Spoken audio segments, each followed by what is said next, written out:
السلام علیکم ورحمۃ اللہ وبرکاتہ۔ آپ میرا یوٹیوب چینل دیکھ رہے ہیں اور میں ہوں سید مخدوم علی شاہ۔ میرے معزز خواتین و حضرات، آج میں آپ کی خدمت میں تکبر کی مذمت پر گفتگو لے کر حاضر ہوں۔ تو یاد رکھیے کہ تکبر ایک ایسا مذموم وصف ہے کہ جس کی وجہ سے ہزاروں سال عبادت کرنے والا، فرشتوں کا سردار رہنے والا اللہ کی بارگاہ میں مردود ٹھہرا اور قیامت تک ذلت و رسوائی اس کا مقدر بن گئی۔ جیسا کہ اللہ رب العالمین نے قرآن مجید میں فرمایا، قال فاخبط منها فما يكون لك ان تتكبر فيها فاخرج انك من الصاغرين۔ اللہ پاک نے فرمایا کہ تو اتر جا، تیرے لیے اس مقام پر تکبر کرنا جائز نہیں ہے، تو نکل جا، ذلت والوں میں سے ہے تو۔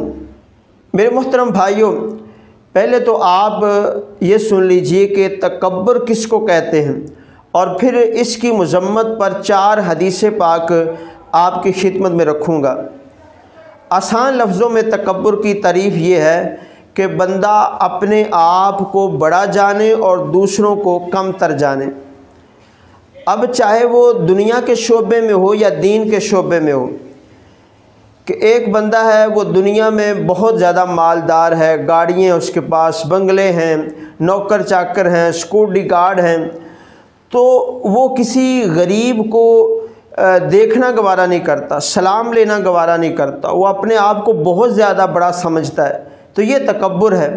اسی طرح آپ آ جائیں دین کے شعبے میں بھی، اگر کوئی بہت بڑا عالم دین ہے، مفتی ہے، اور اس کی آواز اچھی ہے، لوگ اس کی تعریفیں کرتے ہیں، اس کے ہاتھ چومتے ہیں، تو اگر اس کے اندر بھی یہ تکبر آ جاتا ہے کہ وہ اپنے سے چھوٹوں کو کم تر سمجھتا ہے، تو یہ ہے تکبر، اور اس کی بہت زیادہ مذمت بیان کی گئی ہے۔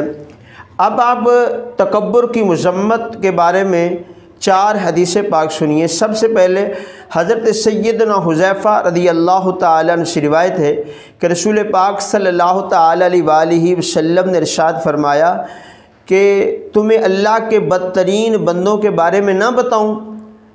وہ ایک ہے بد اخلاق اور دوسرا تکبر کرنے والا۔ مطلب یہ کہ جو تکبر کرنے والا اور بد اخلاق ہے، یہ بدترین بندے ہیں۔ اور دوسری حدیث پاک حضرت سیدنا ابو ہریرہ رضی اللہ تعالیٰ عنہ سے روایت ہے کہ رسول پاک صلی اللہ تعالیٰ علیہ وآلہ وسلم نے ارشاد فرمایا کہ جو تکبر کی وجہ سے اپنے تہ بند کو لٹکائے، اللہ پاک اس کی طرف نظر رحمت نہیں فرمائے گا۔ اسی طرح حضرت سیدنا عبداللہ بن عمر رضی اللہ تعالیٰ عنہ سے روایت ہے کہ رسول پاک صلی اللہ تعالیٰ علیہ وآلہ وسلم نے ارشاد فرمایا کہ قیامت والے دن تکبر کرنے والے چمٹیوں کی طرح ہوں گے، اور ان کی صورتیں انسانوں کی ہوں گی، اور ذلت اور رسوائی ان کو ڈھانپے ہوئے ہوگی، اور وہ جہنم کے قید خانے میں ہوں گے جس کا نام بولس ہے، اور ان کو طینۃ الخبال، جہنمیوں کا پیپ اور خون پلایا جائے گا۔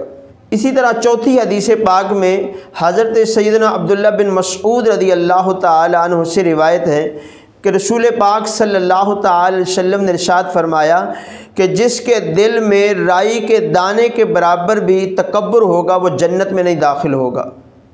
تو میرے محترم بھائیوں، اپنے آپ کو تکبر سے بچائیں، عاجزی انکساری اختیار کریں۔ انشاءاللہ اس کے بعد جو ویڈیو آئے گی وہ عاجزی کی فضیلت پر آئے گی۔